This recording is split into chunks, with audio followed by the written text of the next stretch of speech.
Ladies and gentlemen, K Kim here with the Traders Club. Welcome to the market update. Today is March 21st, 2020, Saturday afternoon time. This is going to be another special report. Let's mark this part 3 of the series Coronavirus 2020, the Survival Guide, part 3. So I want to start with this chart first. S&P 500 Index weekly. I actually screened this during the week, this week, I think earlier this week. So I know we're down lower than this, what it says here, but it still applies today because we're getting slightly below it. But I still think, because I mean, you sometimes stock can able to get slightly below it. So we want to kind of, what I'm trying to look at is I'm looking at now macro trend of things, right? So I don't want you to focus on a precise level. It's the vicinity that matters. It's the reference point that matters. Just we are getting slightly below it today. If you actually look at this, we were slightly below it. But again, it happened before where, you see that like here. And in 1987, it didn't. We did find support in that vicinity. But the precise level is not what we should be focusing on. What we should be focusing on is the overall macro, the secular trend of things. Now we're looking at all the way back to 70s, 60s, all the way to 2020 here. So now we're truly looking at a macro trend of things, and we're trying to figure out is this going to be start of a true recession that could last for a couple of years, or are we going to see a sharp bounce? Are we going to recover from here? Are we getting near to market potentially bottoming, or are we going to see or suffer more downside? And so I want to start with this chart first because as far as seeing a decline, right? Seeing a decline, abrupt decline. I mean, we're talking just market went up, made new all-time high without any kind of a warning. Market is just dropping, right? Like dropping like flies, like just out of nowhere, just coming straight down. It only happened 3 times since 1900s. And here, I'm gonna go to this chart right here. So if you look at this chart, so this is 1929. It's getting cut off here a little bit. Let's see if I can change. Okay, let me think. I wanted to move this a little bit, but that's fine. So it's getting cut off here, but that's coming from here, right? That's here, coming down, right? I wish maybe you can see it here. Let me adjust it. Yeah, there you go. I'm gonna adjust it. Yeah, I can do that. There you go. Hopefully it stays like that. All right. So you can see in this chart here, this is Dow Jones Industrial Average looking at monthly, and we're now looking at going all the way to 1900s, early 1900s till today. So in this chart, you can have to see that only 3 times, okay, I want you to know this, only 3 times we saw abrupt sell-off, like just market going up and all of a sudden just tanking without any kind of warning. It has never happen, especially in a secular bull market. And people don't realize what secular bull market, secular bear market is. People actually think secular bull market started in 2009. Actually, secular bull market didn't start until around 2014, 15, 16 summer over here, right? Same thing as secular bull market didn't start back in 1985 or so. It didn't start here. You don't say, hey, secular bull market started at the lows, which is 1975. No. This is secular bear market. This is secular bear market. This is secular bear market, right? You don't say, well, this bull market started right at the lows after 1929, 1933. No, secular bull market started after it came out of recovery, and then when the trend resumes in a macro secular trend of things, as you're looking at here, we're looking at all the way going back to 1990s, 1900s now, right? So you can see 20-year secular bear market, 20-year secular bear market, 20-year secular bear market, right? Give or take a couple years or whatever, right? And then we got a secular bull market, and we got a secular bull market, and that's a secular bull market. So we have to understand what we're in right now. Are we in a secular bull market, or are we in a secular bear market? Because I'll tell you why the difference is. Here, I'll tell you right now what the difference is versus secular bull market versus secular bear market. Okay, what's the difference in that, right? I'll tell you what the difference difference is, let's say you invest your money right here, waited 20 years, you're making nothing. You invested for 20 years, you're making nothing. You're no profit. You're maybe even down, right? You invest here, you waited 20 years, you're making nothing. For 20 years, you're not getting a cent from the market. You invest here, you waited 20 years, you're still not making anything. That's what we call secular bear market. You're not going to hear this from anywhere else, I'm telling you. So, but everybody think that 1987 was a bear market. Okay, so let's do this. You're a very stupid person, right? You don't know what you're doing. You just felt very, very, very lucky, right? So you went long, all in long, the day before 1987 Black Monday, the day before, right? So you went, let's say you bought $100,000 worth of NASDAQ shares. You bought QQQ, right? You bought QQQ NASDAQ shares the day before 1987 Black Monday. You suffer in about a couple months, man. You lost about a third of your investment, just like that. Boom, right? 32% decline in 1987 on the S&P, about 35, something like that on the NASDAQ, right?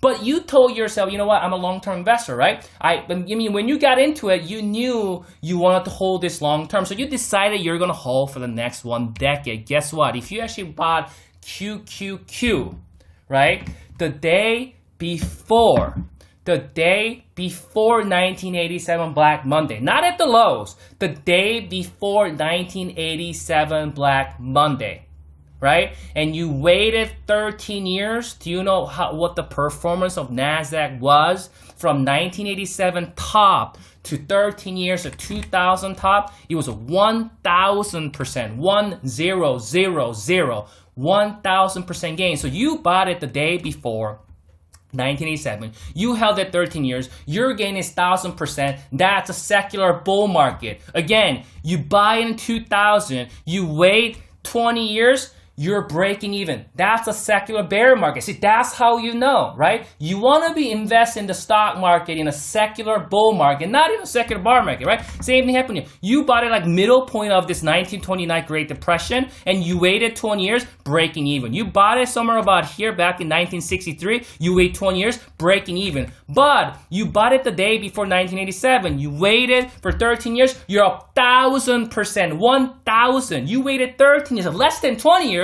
You waited 13 years, you're up 1,000%. So are we in a secular bear market or are we in a secular bull market? Which is it? Which is it? We are in a secular bull market because we just came out of secular what? Bear market back in what? 2014, 15, 16. That's when actually we started in a secular, we resumed back to secular bull market in 2016 actually.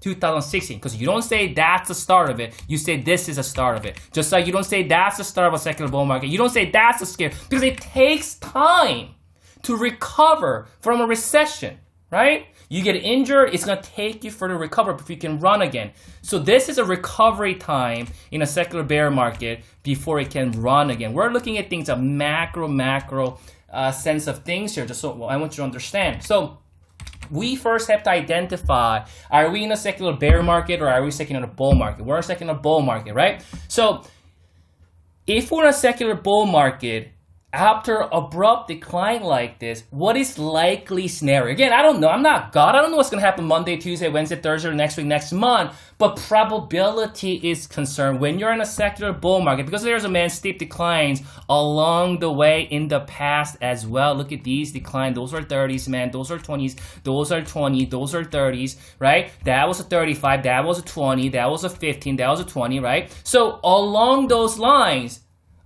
in a secular bull market, what is a right? Again, most people out there, they're scalpers, right? They barely hold things. And I'm talking to long-term investors. If you're following me, you're either a long-term trader and you want to invest in the market much longer term. Most people are short-term. They care about day-to-day things. That's not what I care about. You guys know that I'm a long-term investor, position trader, right? So I'm talking to you in a long-term sense. Again, obviously nobody knows, right? Nobody can see the future. If I could see the future, you know what I would do? I'd close out everything here, buy everything here, close out everything here, buy everything here, close everything here, buy everything here. I do it all year long. I'll do every single day, right? Buy, close everything here, buy here. Nobody can do that, right? So everybody's trying to time the market. They're all going to get wiped out sooner or later. So obviously, I didn't see this coming. Nobody did. If anybody tell you they saw this coming, they're lying because they've been trying to short this market for over years and years and years. And they got wiped out already. Right? And they're probably scalpers and just probably day traders and holding for a couple of days or whatever. But anyhow, looking at this as a secular trend of things, can we agree that we're in a secular boom? I'm not talking about your emotions, man. I'm not talking about the uncertainty of the market because of COVID-19. You know, what's going to happen in the future. We're quarantined and we're locked down. This is going to crash the market. I'm not talking about your conjectural opinion. I'm talking about as far as a trend is concerned.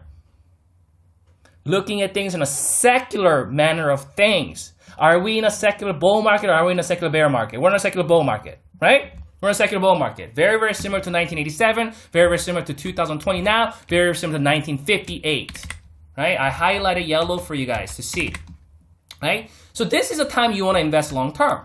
Right? You want to invest long-term in a secular bull market. You don't want to invest long-term in a secular bear market. Because you hold 20 years, you make nothing. Hold 20 years, you make nothing. Hold 20 years, make nothing. Because 20 years, man, is a long time. If somebody's entire career is 20 years, can you imagine working for 20 years, you make nothing?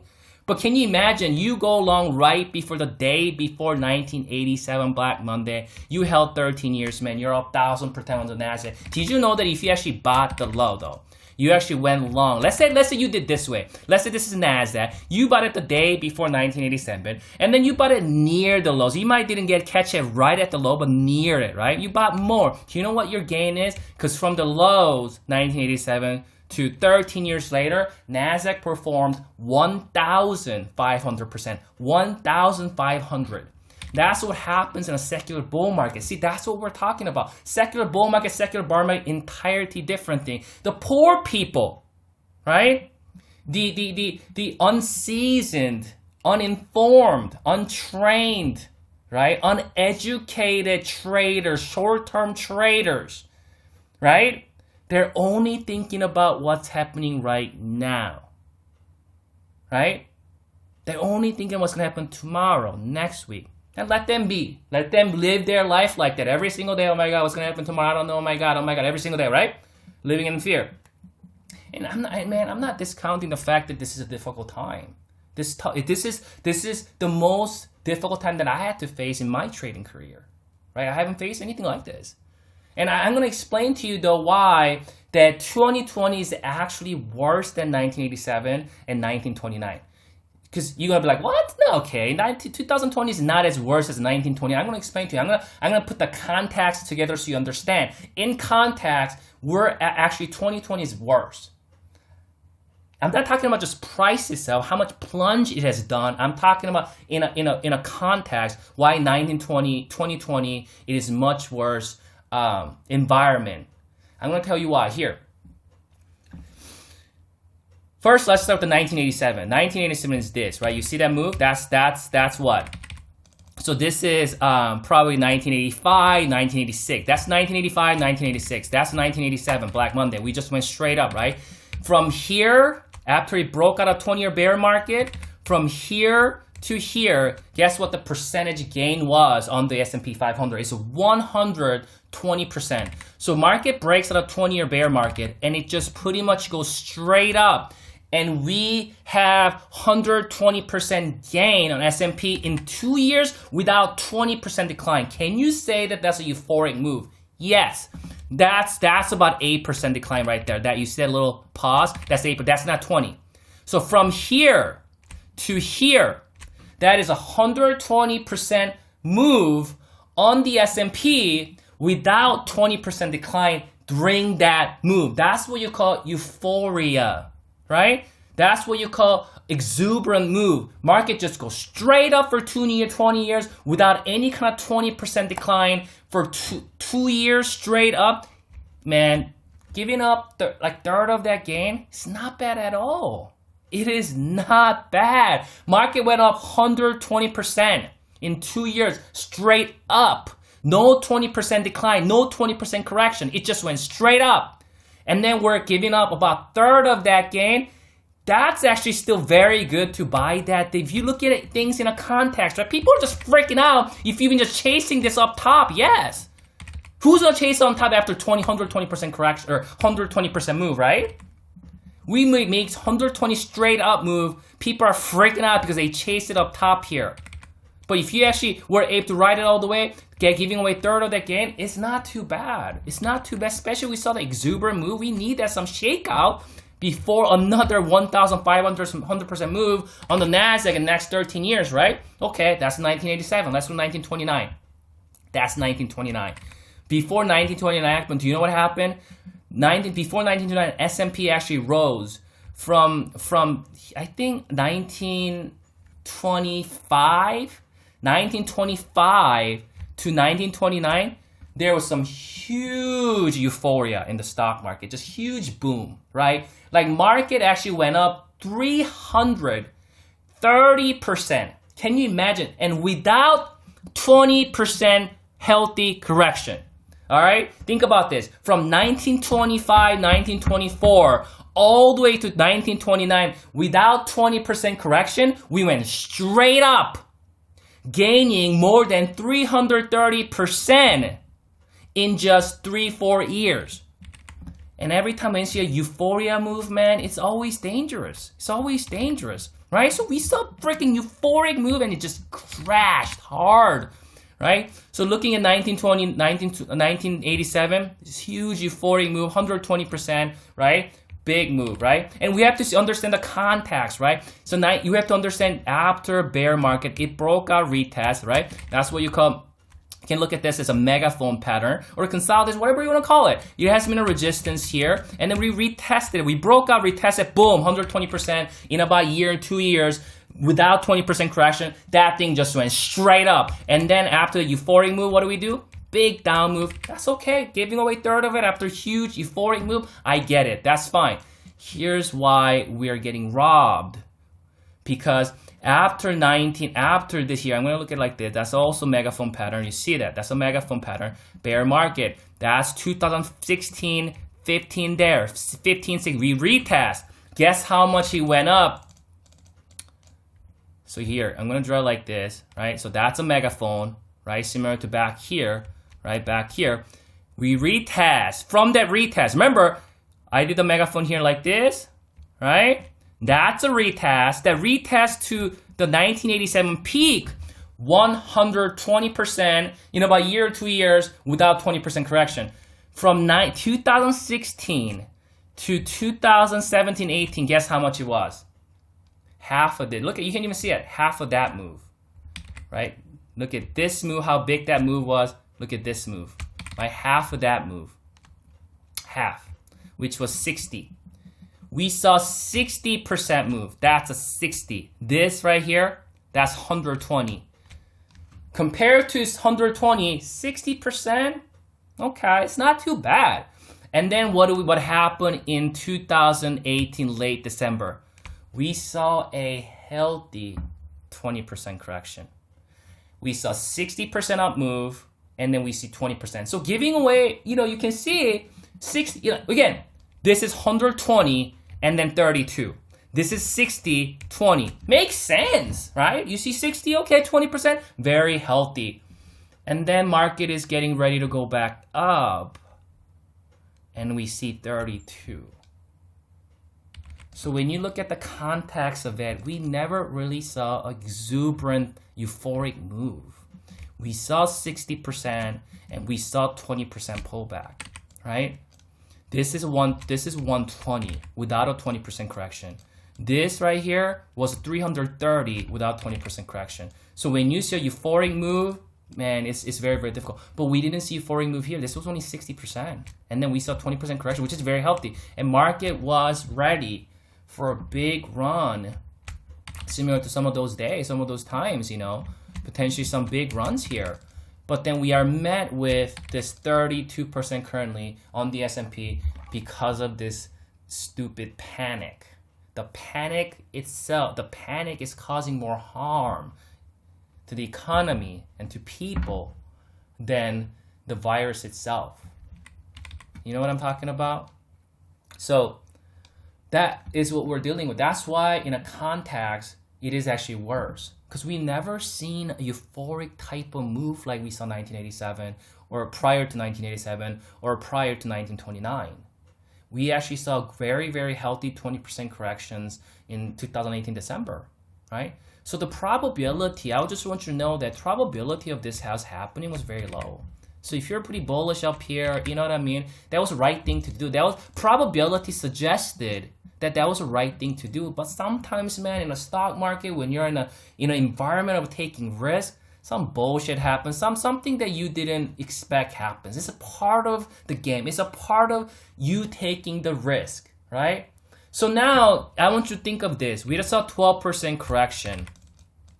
We saw 12%, early in 2018. And then we saw 20% in late 2018. And then now here, we're seeing 32%. So we saw 12%, 20%, 32%. That's pretty brutal, considering the fact that we saw 120% move, and we saw 32%, and that was it, right?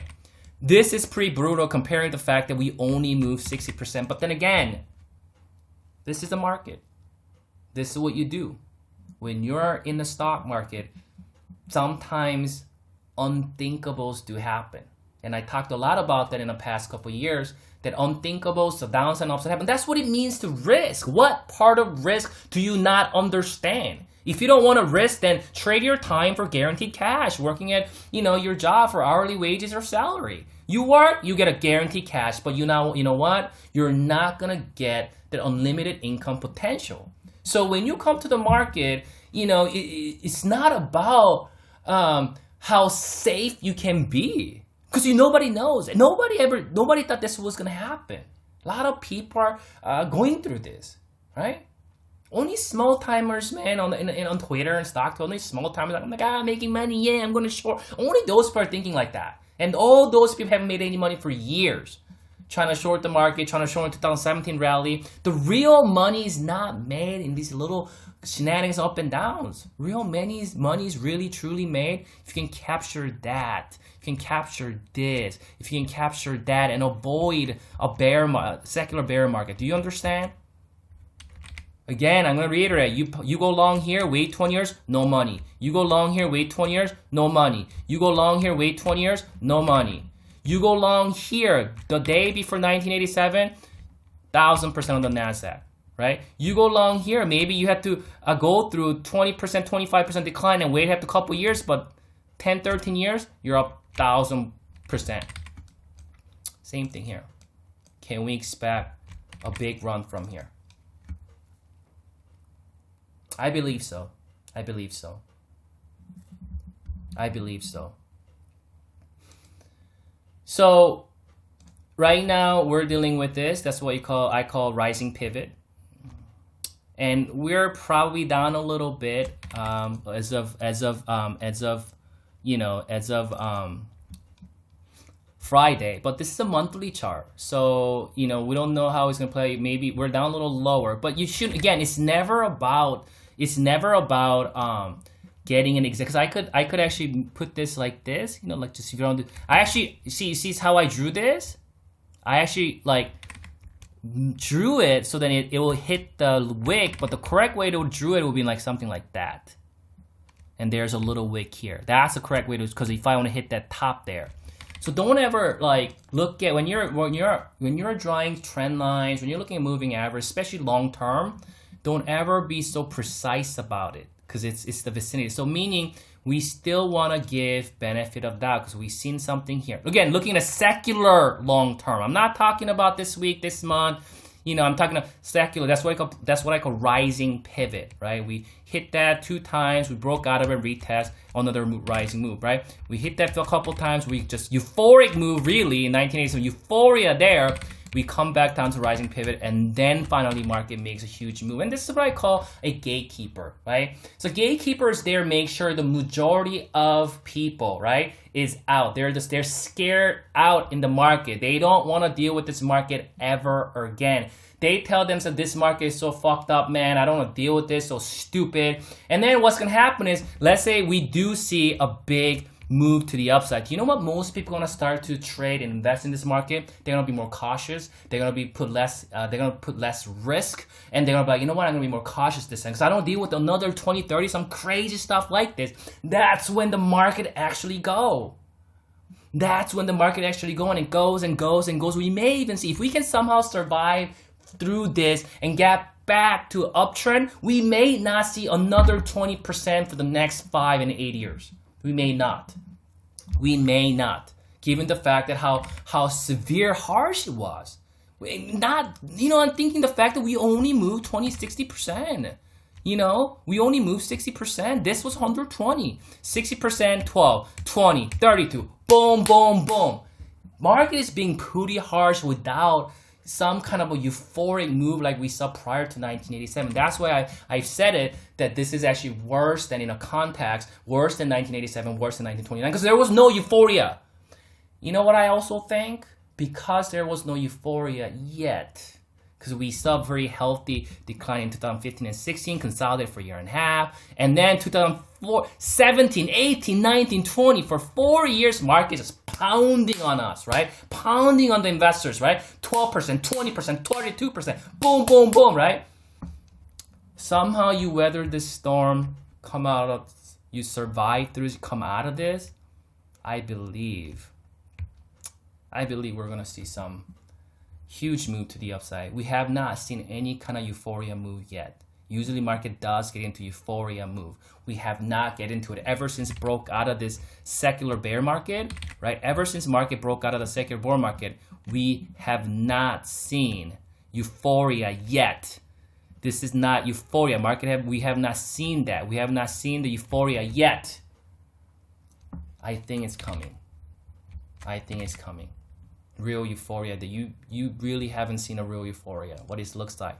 I already told you that 60% is not euphoria. That's 120. That was 330, right? Can you imagine market going up every single day, right? Every single day for 2-3 years without 20% decline. We haven't seen that. We haven't seen that. Just the entire move, we haven't seen that. We've always seen some 20%, like close to 20, 25% corrections, right? 2015, 16, those are 15%, and then another 15. 2015, 16 wasn't 20, but it was 15, 15 twice happening within 2 years. So the effect, the impact that it gave to the market was actually felt like 30%, right? A lot of stocks were tanking at the time. So we really haven't seen true euphoria. And I think it's going to come. And one last thing here, what I want to show you is, I want to share this chart right here. I'm going to let you go with this. So today, right here, that's today. And this is what? 2002 before we did that. And then this is here, 1962. And this, so we finally getting back. You see those arrows? That's here. I'm going to show you. It only happened 4 times. Here.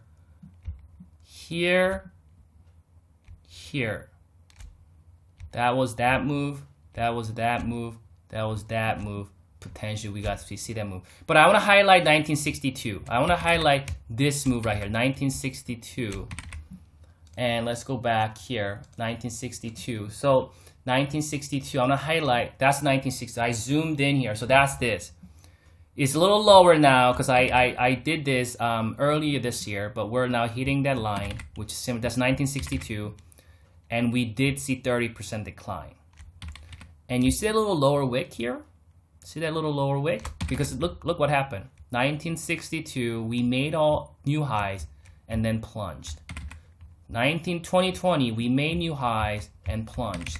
So right now, this looks a little lower because of what happened Friday. We have another week and half trading. Week and half is quite a bit. So we got full week next week, and then 30 and 31st Monday, Tuesday. So full Monday, Tuesday, Wednesday, Thursday, Friday, 5 days next week, and 2 more days 30th, 31st, March. We got 7 days of trading. In those 7 days of trading, we make a lower wick like this. Similar, and I'm not saying it's going to be exact 1962, right? We make a lower wick like this. And we kind of, you see how it kind of stay up here somewhere. You see lower wicks here. This is why it's important when you're looking at macro chart. During the month, you're going to see these shenanigan gap downs, this intraday, intra-week, intraday moves, man. Intra-month moves. But looking at this month moves, so this is what you see right now. Boom. Just very, very scary candle right there. But same thing in 1962. If we can see some buying going into the next couple weeks, we can end the month of March with a candle with some lower wick here. Even then, we were not able to get above it. This is why I don't want you to get too precise about these levels. You just want to look at them as a reference. You can say, well, okay, look at that. We closed below it. Yeah. It's going to go crazy. Boom, like that. No. Just understand this was a level. But there was a lot of intra-month crazy shenanigans. But look at those wicks here, man. There are some dip buyings occur. And then market moved 90% in a couple years without 20% correction. Really was just some, euphoric move. Just went straight up. For 3 years, just going every month growing up. Can we see something towards the end of March? We see a wick and then do something like that sideways and then something similar. I'm not saying exactly same, but something similar. So I'll keep an eye on it, and then I'll update you guys on this possibly on the next weekend or end of the week, end of the month video, and we'll go from there. Right? You guys enjoy your weekend. I'll talk to you next week.